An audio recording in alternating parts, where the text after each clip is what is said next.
देववन्दनं दिनेशवंशनन्दनं सुशोभिभालचन्दनं नमामि राममीश्वरम्।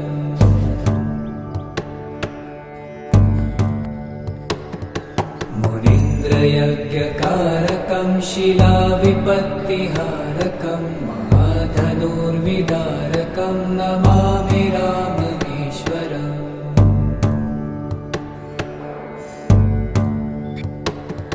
स्वतातवाक्यकारिणं तपोवने विहारिणं करे सुचापधारिणं नमामि राममीश्वरम्।